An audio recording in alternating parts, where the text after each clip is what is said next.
अब ओवैसी साहब, बात सिर्फ चुनाव में उतरने की नहीं है, उम्मीदवार उतारने की नहीं है। पूरे देश में घूम घूम के मीडिया में, सोशल मीडिया में आप बहुत पॉपुलर हैं, लोग आपको बहुत फॉलो भी करते हैं। आप वो सारे मुद्दे उठाते हैं जिनको बीजेपी लपकती है। विपक्ष कहता है अब इंडिया अलायंस की ये बीजेपी को फुल टॉस पे फुल टॉस देते हैं।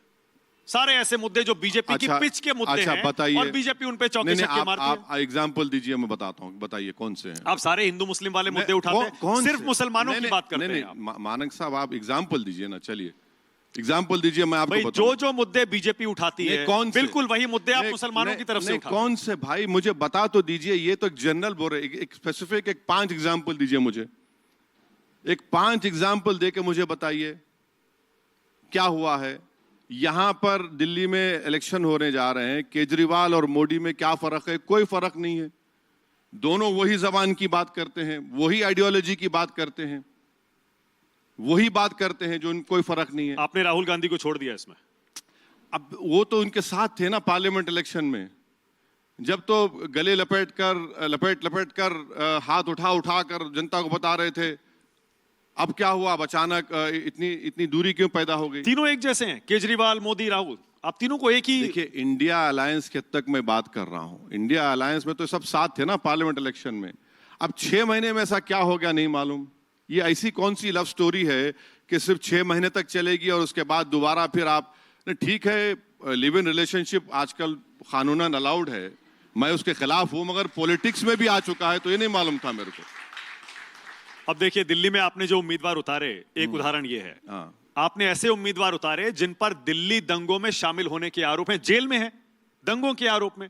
आप ऐसे लोगों को उम्मीदवार बनाएंगे, दिल्ली का चुनाव हिंदू मुस्लिम होगा, बीजेपी उसे बुनाएगी और बीजेपी को फायदा होगा। देखिए, हम 2 सीट पर लड़ रहे हैं और सबके पेट में दर्द क्यों हो रहा है?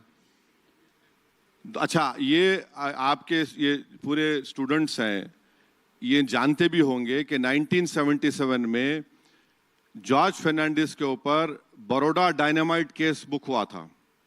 बिहार मुजफ्फरपुर से जॉर्ज फर्नांडिस चुनाव लड़े, जीत गए। और अब आप, ये जो आपके मुख्यमंत्री हैं दिल्ली के, 6 महीने ससुराल में रहकर आए, यानी पॉलिटिकल टर्मिनोलॉजी जेल को बोलते हैं हम लोग। 13 महीने सिसोदिया ससुराल में रहकर आए। जैन साहब तिहाड़ जेल में यात्रा कर आए। अच्छा, फिर आप देख लीजिए कि एडीआर की रिपोर्ट है कि 251 एमपीज के ऊपर क्रिमिनल केसेस हैं, जिनके 170 के ऊपर सीरियस क्रिमिनल केसेस हैं, rape, murder, attempt to murder, kidnapping. BJP में 240 में 94 एमपीज के ऊपर क्रिमिनल केसेस हैं, 63 के ऊपर सीरियस क्रिमिनल केसेस हैं। कांग्रेस में 49 केसेस हैं और 32 के ऊपर सीरियस क्रिमिनल केसेस। समाजवादी के ऊपर 17 एमपीज के ऊपर सीरियस क्रिमिनल केसेस हैं। यूपी के बीजेपी के पास 111 में 44% क्रिमिनल केसेस हैं। तो कानून अलाउ करता है ना मुझे इलेक्शन लड़ने के लिए, तो इलेक्शन लड़ रहे हैं हम। और जब मेरा मानना है कि कोर्ट इंसाफ करेगा, चाहे ताहिर हुसैन हो या शिफाउर रहमान हो, इंशाल्लाह बराबर कोर्ट उनसे इंसाफ करेगा और सच्चाई सामने आएगी। मगर वो जो कानून में वो लोग आज मर रहे हैं, तड़प रहे हैं, वो यूएपीए कानून है। बताओ, क्या केजरीवाल ने और कांग्रेस पार्टी ने बीजेपी के इस कानून की तायीद की थी? नहीं की थी। आप बताइए ना देश को, ये यूएपीए कानून को आपने सपोर्ट किया था, नहीं किया था?